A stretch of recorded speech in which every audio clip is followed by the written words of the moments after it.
আসসালামু আলাইকুম। কেমন আছেন সবাই? আশা করি সবাই ভালো আছেন। আলহামদুলিল্লাহ।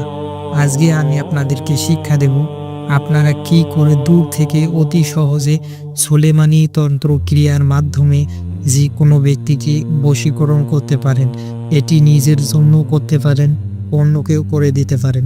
যত দূরেই থাক না কেন এটি কাজ হবে। এটি একটি চালানি বিদ্যা এবং এটি এতটাই সহজ যে আপনারা সকলেই করতে পারবেন।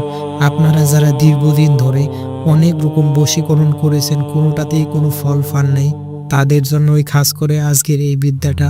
আপনারা এটি করলেই আশা করা যায় খুব ভালো ফল পাবেন ইনশাআল্লাহ। এটি অনেক শক্তিশালী একটি সুলেমানি বিদ্যা। এটির মাধ্যমে আপনারা কাজ করতে পারেন। এটি নিজেও করতে পারেন, অন্যকেও করে দিতে পারেন।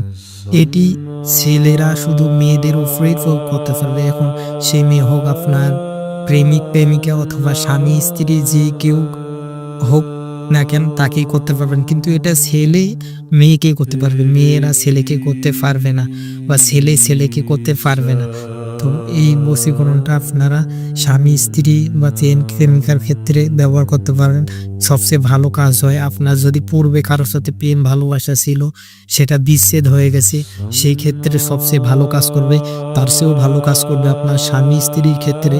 যদি স্বামী স্ত্রী চলে যায়, স্ত্রী যদি চলে যায় স্বামীকে ছেড়ে, সেই ক্ষেত্রে করলে খুব ভালো কাজ হবে। তবে যাকে ডিভোর্স দিয়েছেন, পরবর্তীতে যদি তাকে বশীকরণ করতে চান, তো সেটি করলে হবে না, বরং আপনার বিপদে হবে। আর এটি যদি কেউ খারাপ কাজে ব্যবহার করেন, তো কাজও হবে না, আর আপনার বিপদ তো অনিবার্য। তো এটি আপনারা ভেবে চিন্তে কাজ করবেন। আর যার তার উপরে এগুলো করা ঠিক না। তো আপনারা যাকে বিয়ে করবেন তাকেই এটা করবেন, যেহেতু প্রেম ভালোবাসা একটা হারাম জিনিস, এটা করা ঠিক না। কিন্তু এই বশীকরণ করার সময় আপনি যত দ্রুত সম্ভব যাকে বশীকরণ করবেন তাকে বিয়ে করে ফেলবেন ইনশাআল্লাহ। তো এখন বলি আপনারা কাজটি কি করবেন। নকশাটি শনিবার বা মঙ্গলবার, অমাবস্যা বা পূর্ণিমাতে ভোজপত্রে কিশোর, জাফরান ও গোলাপ জল একসাথে মিশিয়ে কালি তৈরি করে ডালিমের ডাল দিয়ে নকশাটি পূর্ব দিকে মুখ করে বসে লিখবেন। নকশার নিচে মেয়ের নাম এবং মেয়ের মায়ের নাম দিবেন।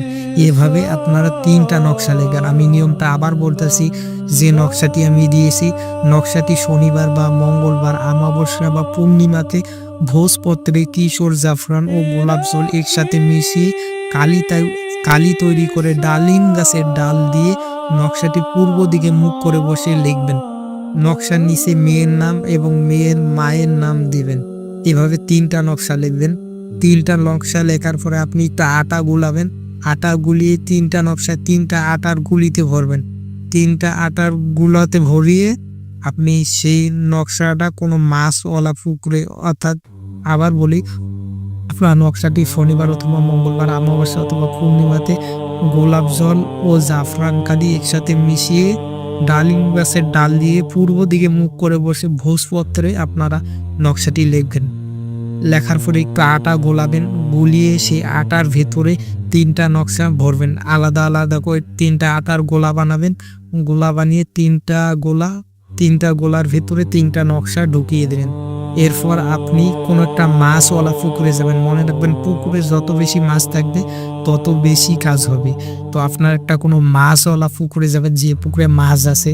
যাওয়ার পর সেই গোলাগুলো একটু একটু করে ছিঁড়বেন আর পুকুরে ফেলবেন, একটু একটু করে ছিঁড়বেন আর পুকুরে ফেলবেন। এভাবে 3টা গোলা ছিঁড়বেন, ছিঁড়ে পুকুরে ফেলবেন। তো মনে রাখবেন, যত বেশি মাছ খাবে তত দ্রুত কাজ হবে। তো এইভাবে আপনারা করবেন, ইনশাল্লাহ কাজ হয়ে যাবে। এই কাজটা আপনারা যদি একদিন করার পর দেখেন কোনো কিছু হচ্ছে না, তবে পরপর 3 দিন করবেন। আর এটা সবচেয়ে ভালো হয় আপনারা 3 দিনেই করবেন। 3 দিনেই করবেন, তাহলে ভালো কাজ হবে। একদিন করার দরকার নেই, আপনারা 3 দিনেই করবেন। এভাবে আটার নকশাটা লিখবেন কিশোর, জাফরান ও গোলাপ জল দিয়ে, পরে আটার গোলাতে ভরবেন। ভরে আপনারা পুকুরে যাবেন, যে পুকুরে মাছ আছে। তো যাওয়ানোর পর আপনারা সেই আটা গোলাগুলো একটু করে ছিঁড়বেন আর পুকুরে ফেলবেন, একটু করে ছিঁড়বেন আর পুকুরে ফেলবেন। এভাবে 3টা গোলা মাছকে খাইয়ে দেবেন ইনশাল্লাহ। এভাবে 3 দিন করেন, ভালো একটা রেজাল্ট পাবেন। আর একটা কথা হলো, যখন কাজটা করবেন, আপনারা কাজটা করবেন সকাল 8টা থেকে 10টার মধ্যে। আপনারা কাজটি শনিবার, মঙ্গলবার বা অমাবস্যা, পূর্ণিমার দিন থেকে শুরু করবেন। টানা 3 দিন করবেন। আপনারা কি করবেন, সকাল 8টা থেকে 10টার মধ্যে আপনারা কাজটা করবেন এবং যখন করবেন পাক পবিত্র হয়ে করবেন। আর সামনে অবশ্যই আপনার আগরবাতি, মোমবাতি জ্বালাবেন। গায়ে কোনো সুগন্ধিযুক্ত আতর ব্যবহার করবেন।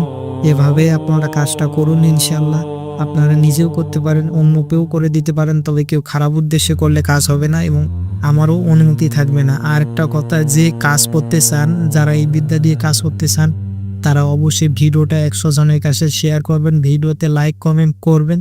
তাহলেই ইনশাআল্লাহ আপনাদের মন থেকে আমি অনুমতি দিয়ে দিব। আমার কাছে আর এক্সট্রা করে অনুমতি চাইতে হবে না। তো এভাবে আপনারা কাজ করুন ইনশাআল্লাহ। তো ভিডিওটা দেখার জন্য সকলকেই অসংখ্য ধন্যবাদ। আসসালামু আলাইকুম ওয়া রাহমাতুল্লাহি ওয়া বারাকাতুহু।